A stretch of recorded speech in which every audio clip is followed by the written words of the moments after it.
I've worked at this small gas station for a couple of months now. It's one of those truly old-school gas stations. It's not like one of the major ones like a BP or what have you. Its old faded paint gives it a less than desirable atmosphere. It's a little off the highway in a pretty small town. It's not the most popular stop in the world. You have some locals that stop in, but most customers are old, gritty truck drivers or desperately lost travelers. In my experience, you rarely ever see the same people twice. If you turn right after taking the exit, it's full of gas stations and restaurants, but turning left will get you about a mile of nothing but trees, and then you'll see us. The gas station sits along the side of the road completely to itself, except for the shell of an old McDonald's building.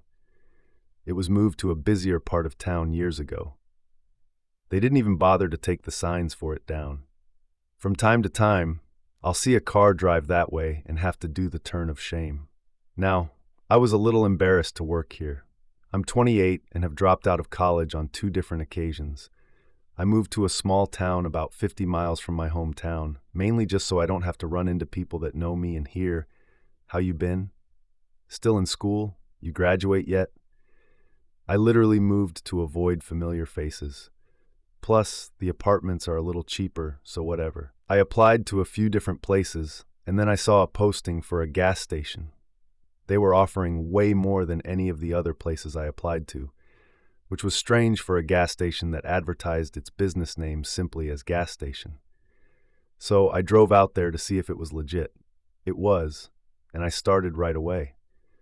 I have 2 co-workers. Margot, who has apparently been here since the place opened in the 70s, is the one that hired me on the spot when I came in. She's in her 60s, but she's easily the most intimidating person here. She doesn't take shit. She has always been nice to me, but if some trucker got out of line, she would put them in their place. I'd seen grown men hunker down in shame after a Margot scolding. You can't let people walk over you, no matter what. You shut that shit down quickly. Only other worker we have is Josh. He's a quiet guy, nice enough, just quiet. I've always been really bad at judging ages, and I've never asked him, but he seemed to be in his 30s, definitely not 40s or younger than 20. His long hair and beard didn't make it any easier to decipher. Margot trained me for my first couple of days. She showed me my way around the register, stocking, cleaning. You know, it was just a run-of-the-mill gas station clerk job. Once I was trained, I was thrown on the night shift. Last week, something really strange happened. It started simple enough. It was around dawn when a big burly trucker came up to the desk. "You got a fucking creep problem," he huffed. What? There is some weirdo peeping in the bathrooms. I wasn't sure what I expected him to say, but it wasn't that. "I think I scared him off, though," he continued. "If I hadn't had my pants around my ankles, I'd have beat his fucking ass." What the hell, really? I was in disbelief. I hadn't noticed anyone go in or out of the restroom, which doesn't say much, I guess. It's in the back corner, and with all the racks of merchandise, it's not surprising that I could have missed someone. Plus, I don't pay that much attention. After about a week, I got pretty comfortable knowing that I wasn't going to get in trouble for being on my phone in the dead hours. Just be on the lookout. "I'm sure he'll come back," the trucker said as he burped and slid his Red Bull and peanuts across the counter. When he left, I felt pretty creeped out for the rest of the night. It was particularly slow that night. I only saw 2 or 3 more people after him. Around 3 o'clock, nature started calling, but I wouldn't dare go near the restroom until my replacement got there. It was Josh that morning. When he came in, I gave him the same "hey there" I'd given him every time I'd seen him. He always gave the same hi and then walked over to the book to write his clock and time down. I had debated telling him for most of the night. Did I want to freak him out? Why make him go through the same thing I went through? Sure, it was morning now, but it doesn't matter with the isolation of this place. Crimes don't just happen at night. "Hey man, I had a guy complaining about a peeping Tom in the bathroom. Could have been nothing, just figured I'd let you know to be on the lookout." Josh didn't seem to care much. Okay, he shrugged. I was jealous. Why couldn't I have had the same reaction? I had been freaking out all night. The more I thought about it, The more I figured you see and hear all kinds of wild shit when you have years on the job. If I was going to make it here, I would have to get used to it, I guess. I was off the next 2 days. I didn't think about the peeping Tom again until my next graveyard shift. I parked my car out front in a spot to the right of the entrance. I was told it was to try and deter robberies because someone wouldn't rob a place with a car out front. I always thought a potential thief could just wait and see that the car hadn't moved in a while, but I never said anything. The biggest thing deterring a robbery here is the lack of money. I couldn't remember a time when there was more than $300 in the register. I honestly don't know how it's still in business. I walked in, and to my surprise, no one was there. I figured Josh must have been in bathroom. I'm sure he heard the doorbell ding. So I just went ahead and walked behind the counter. I wrote down my clock and time and looked up. Still, no one. I didn't want to be a creep, but I just had to make sure everything was okay. I slowly walked to the back, looking around nervously as I went. Nothing, so I made my way to the bathrooms. I peeked into the men's. No sign of him. I heard a faint noise from the women's. Sounded like someone locking one of the stalls. I was about to walk in, but decided I should call out to him instead. "Hey Josh, I'm here." Silence filed the air. "Hey." Ding. The entrance door opened. I walked around to the front and was hit with a sigh of relief when Josh walked in. "Hey there. Wasn't sure if you were in the back." "No, I just went out to smoke." "Oh, of course, I should have looked for you." Josh came in and grabbed his things from behind the counter. He gave a forced head nod and left. Listen, Josh isn't the most entertaining person to be around, and honestly, I don't think he likes me, but as I watched his car pull out of the lot, I got a big sense of dread. I let out a sigh and prepared for the night. Normally, I'll only have about 3 to 4 people in for gas, but tonight was actually kind of busy. It was a relief. It kept my mind busy and away from the thoughts that working at a place like this can bring. The gas station is about 4 hours from the beach, so tonight's customers were mostly big families in and out. Gas, candy, and bathroom breaks, over and over. Around 1:30 a.m. was when everything started to go wrong. I had a family of 3 come in. It was a middle-aged man, his wife, and their young son. The man and the son went to the men's restroom, and the woman started to walk toward the women's, but she backed away with her face scrunched up. She made her way to me. "Hey, I hate to complain, but the women's bathroom smells bad. Like unbearably bad," she said. "Oh no, I'm so sorry." I apologized. The man and his son walked toward us. "What's wrong?" he asked. "The woman's restroom smells like death." "I'll clean it right up," I told her. "In the meantime, you're more than welcome to use the men's." "The men's was fine," her husband said.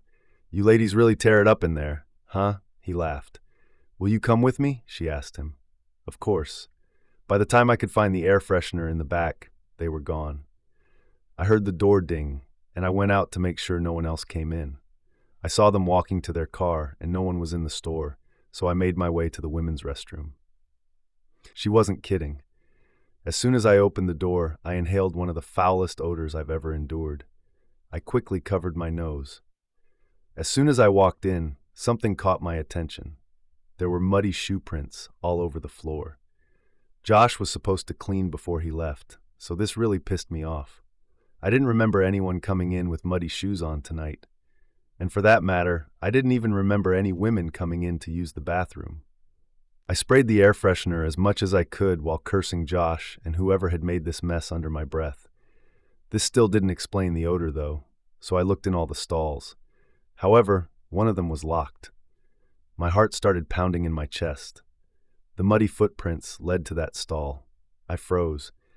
It's hard to say how long I was just standing there, staring at the stall door. I finally worked up the nerve to look under it. No one was there, but the stench was. When I bent down, it hit me like a ton of bricks. I gagged and rushed out of the bathroom to collect myself. Once I was sure I wouldn't vomit, I went back in with a face mask and mopped up the mess. I kept thinking, why the hell would they crawl out from under the door? I didn't want to think about it anymore, so I just marked it up to the door, which must have locked itself when they slammed it back. Once the floor was dry, I got on the floor and crawled into the stall. To my surprise, it wasn't that dirty. aside from a muddy handprint on the door, and oh God, there was a dead catfish in the toilet. What the fuck? I said out loud. It had been gutted and had a single bite taken out of the side. Its blood was all over the sides of the toilet. I gagged again. I unlocked the stall door and went back out to the lobby. I checked the time, 2:03 a.m. I wasn't sure if I should call Margot, Josh, or the police. What in the hell was wrong with the people here? I decided to calm myself down by explaining it in my head as a teenage prank. I got my mask back on and cleaned up the mess. I triple-bagged the fish and threw it in the dumpster outside. Something I didn't like to do was walk around outside at night, but I would have rather been murdered than smell that fish anymore. When I got back in, I manned the counter for a couple of hours. I wanted something to lift my spirits, so I watched Schitt's Creek on my phone. It helped not only to pass the time, but also kept me in a safe headspace. My stomach rumbled, but I wasn't hungry. When you're there alone, the protocol for a number one is make it quick and get in and out before a customer shows up. A number two is different. You've got to make sure there are no cars in the parking lot and no one in the store. You have to put up a back in 5-minute sign and lock up. Then you can take care of your business. I told myself it would be quicker than 5 minutes. If I had known what I would experience in the coming moments, I would have walked out, driven far away from that place, and never come back. I put up the sign and locked the door. I walked into the last stall of the bathroom and locked it shut. I proceeded to play one of those mix-and-match puzzle games on my phone to pass the time while I handled my business. About a minute passed by, and I thought I saw something in my peripheral vision, so I looked up. There was an eye peeking through the crack of the stall door at me.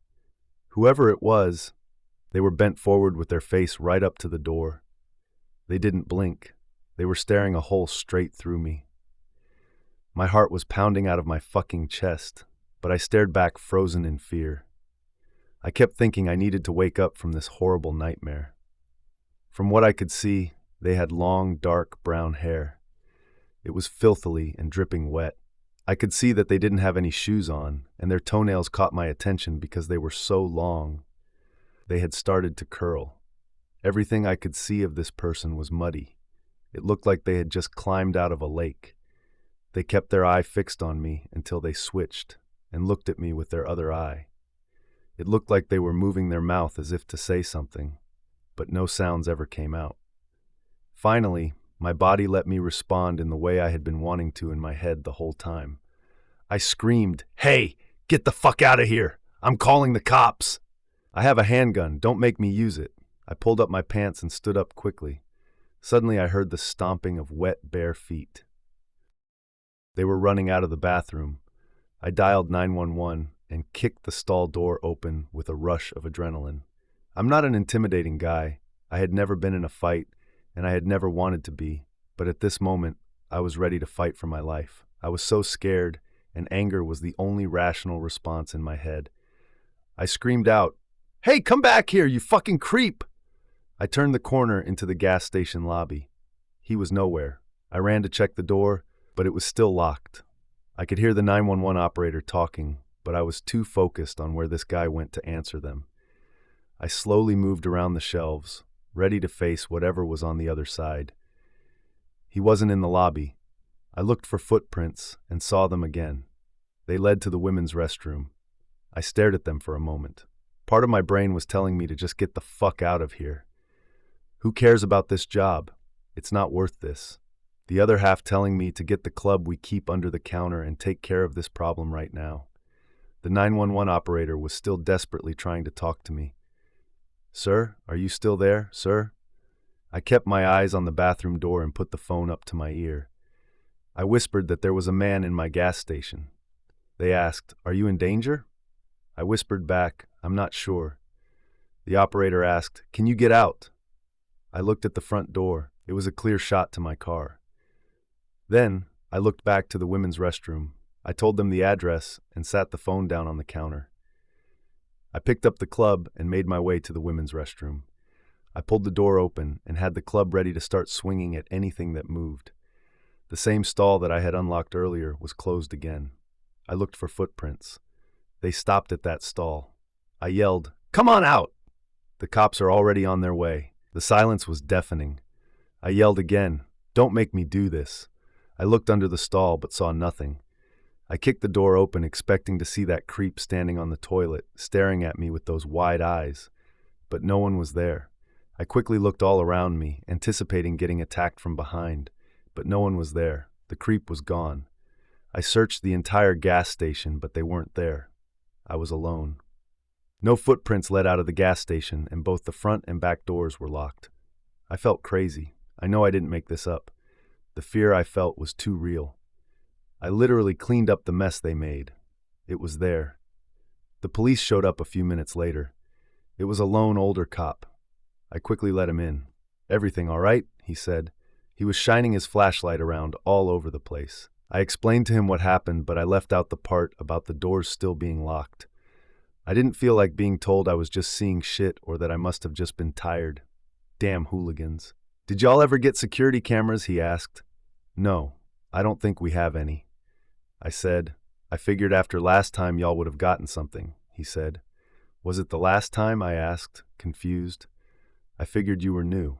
"Yeah, about a month ago we had to come out here. The girl was all torn up when we got here. Said a man attacked her and trashed the store. Probably the same guy if I had to guess." He said, "Did you ever find anything out?" I asked. "Nope, not a lot to go on. We searched the premises but didn't find anything." Felt so bad for the poor girl. He said disappointedly, "What happened to her?" I asked. Not sure, really. Honestly, I doubt she came back. "Hey, give me a minute and I'll sweep the area. Stay here and keep the door locked," he told me before walking outside. I didn't think it would help much. I stayed close to the door and kept looking over my shoulder. Finally, he came back and told me he didn't have anything. I asked him if he could maybe stay out there until daylight. Normally I wouldn't, but with this being the second time it's happened, I'll stick around. I gotta tell you though, I'll have to leave if I get a call. I thanked him profusely. He parked his cruiser out in front of the entrance. I felt much more comfortable for the rest of the night, but I still found myself getting goosebumps every time I looked back towards the bathrooms. I stayed behind the counter the rest of my shift. Morning came and the cop popped back in to tell me he was leaving and asked if I saw anything else. I told him I hadn't, and he said to call if anything else happened. He seemed to really be invested in this now. The sun did give some comfort, but I didn't feel a true sense of relief until Margot showed up. When she got there, she no sooner told me hello before I just spilled out the details of everything that happened that night. She let out a sigh and shook her head. "You can't let that sort of thing faze you in a place like this. Strange things happen here. It just comes with the territory." I couldn't believe she was just brushing this off. This was the most traumatic event that had ever happened to me, and she just sighed it away. "Why doesn't this place have cameras?" I asked. "We can't afford those big fancy cameras, and frankly, I don't feel we need them. No one bothers this place, at least not financially." "What happened to the girl before me?" I blurted out. "Oh, I think she was just scared of the dark. Some people ain't cut out for the night shift," she said in an annoyed tone. "Now why don't you go home? If it'll make you feel any better, I'll put Josh on the night shift and you can do 3-1 Lum tomorrow." I nodded my head and went to sit in my car. That's where I'm writing this now. Yeah, I need a job, but not if this is the price. I found out who the girl was that worked at the gas station before me. Yes, against all my better instincts, I am still working at the gas station. I've been on a 3-1 shift, and the past couple days have gone by without issue. I had the thought of the girl who worked before me stuck in my head, though, so I did some digging one day when Margot left. I looked at the time log and went back a couple months. There it was. Kaylee's last time log was just days before I started. I took to Facebook to see if I could find her. Sure enough, there was a profile that fit. She was from around this area. When I went through her photos, I found a selfie of a smiling young girl that was taken behind the counter at the gas station. This was her. I sent her a friend request, and she accepted it a few hours later. I sent her a message telling her that I worked at the gas station and asked if she was the Kaylee that had worked there before. She was typing for a while, but finally just sent a simple yes back to me. I messaged that I really wanted to know what all she saw while she worked there and asked if she wanted to grab coffee at a diner downtown. She said okay, and we set a time to meet. That next morning, I sat in the corner booth sipping my coffee and staring at the door. I nervously looked every time the door opened until I finally saw Kaylee walk in. Only she wasn't the happy-looking girl from her Facebook pictures. She looked exhausted. I motioned for her. She slowly walked over and sat down across from me. "Kaylee?" I asked. She let out a timid yes and quickly slid into the booth. She kept looking around nervously. "Are you alone?" she asked. "Yes, of course," I said. The waitress came by and brought us 2 cups of coffee. She grabbed the cup and stared into it for a moment. I broke the silence. "Thanks for meeting me. How long have you been working there?" she blurted out. A couple of months now. How about you? How long were you there?" "A week," she said softly. "What hours were you working?" "Margot had me with her the first couple days to train me. Then she moved me to thirds. Something I wasn't comfortable with, but I figured I couldn't really argue about it. It was either work it or find a new job. Plus, this job paid surprisingly well. Margot was so kind and sweet to me. She said I wouldn't have any problems, and if I did call her, no matter what time it was, she said I reminded her of her daughter. So what happened that first night alone? Nothing. The first night went by without a hitch. I actually kind of liked it. The quietness of the whole thing was soothing. I was able to get a lot of reading done without any interruptions. It was the next night. The next night would end up being the worst night of my life. She sipped her coffee and took a deep breath. She looked terrified. "Take your time," I said to try and comfort her. It was around 3 a.m. I had just finished a chapter in my book and was feeling anxious. I hadn't had a customer for a few hours. I'd been reading nonstop for a while, so I wanted to get up and stretch my legs out. I got up and walked a couple circles around the lobby. That's when it hit me. I hadn't used the bathroom all night. So I put the "Be back in 5 minutes" sign on the door and made my way to the back women's stall. As I sat there, I couldn't shake this feeling that I wasn't alone. It was overwhelming. That's around the same time I felt a drip of water fall on my head. It was followed by another drip. I looked up expecting to see a brown water stain on the tile in the ceiling. She looked down at the table for a second to collect herself. Then she looked into my eyes, and I saw fear in hers. When I looked up, I saw its face, just feet above me, staring down at me with its wide eyes from an opening in the ceiling. Its wet hair just continued to drip down on me. It didn't blink, even though I had caught it. It didn't seem fazed until I screamed. I bolted up and ran out of the stall as fast as I could. I don't even remember how I got my pants back on. Right when I was opening the bathroom door to leave, I heard the thing drop from the ceiling and land on the bathroom floor. The thud was so loud it sent chills down my spine. I didn't turn around. I opened the door and I ran. While I was in the lobby, I made my way to the front door. But this thing was fast. By the time I got to the door, it was already in the lobby with me. I saw its reflection in the glass. It stopped in the middle of the lobby and just stared at me. That's when I noticed it was naked. It looked human, but at the same time, it didn't. I quickly unlocked the door, opened it, and shut it behind me as fast as I could. When I turned to look and hold the door closed, he was still just standing there in the same spot. He seemed to be talking to himself, but I couldn't make out anything he was saying. I could tell she was terrified. She continued. At that point, I realized that I didn't have my keys, so I couldn't make a run for my car. The only option I had was to stand in front of the door, hold it shut, and pray that this thing wasn't as strong as it looked. I got in position and put my back up against the door and pushed my feet to the ground as hard as I could.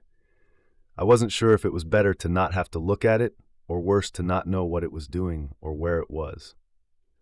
While I was doing this, I called 911, and they said a deputy was on the way and to hang tight. I could hear loud banging coming from inside. I glanced behind me and saw it knock over a rack of hats by the door.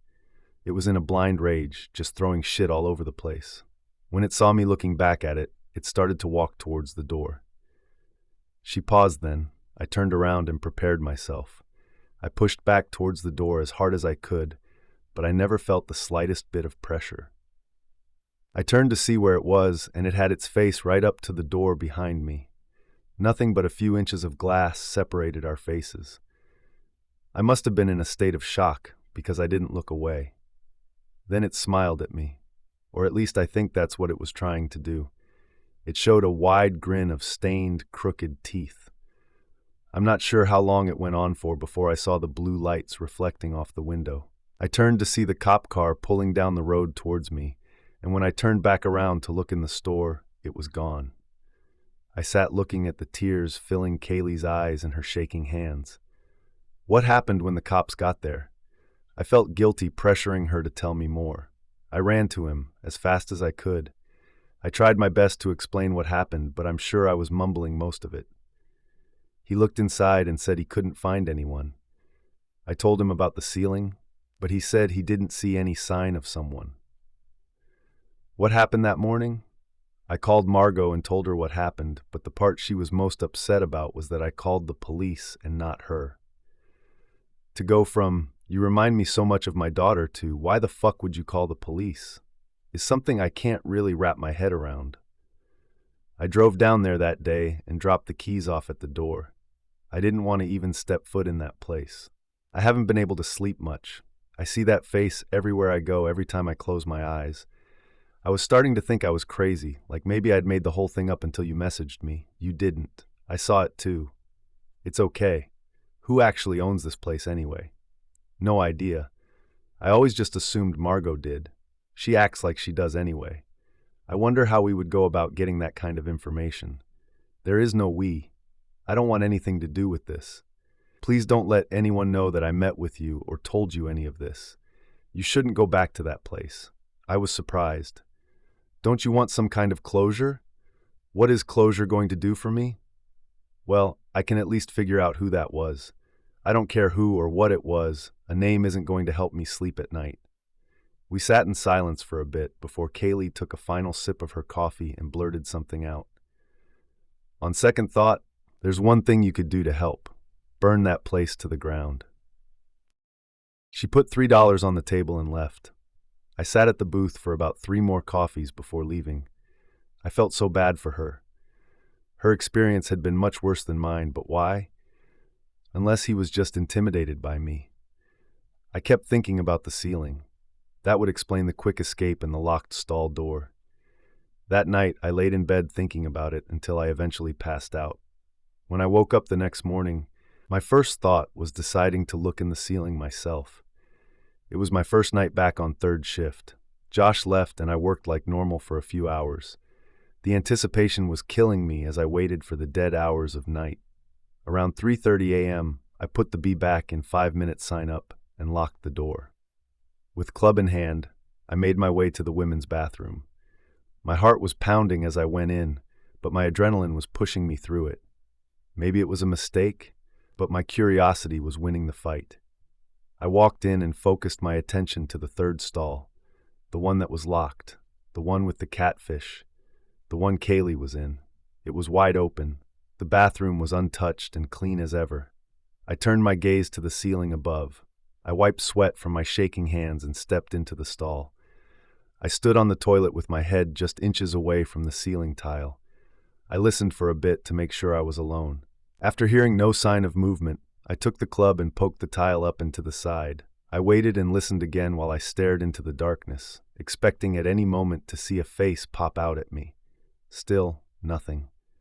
I took out my phone flashlight and peeked my head into the ceiling and shined the light around. There was no dripping wet man, so that was good. It seemed normal enough until I noticed a small square hole.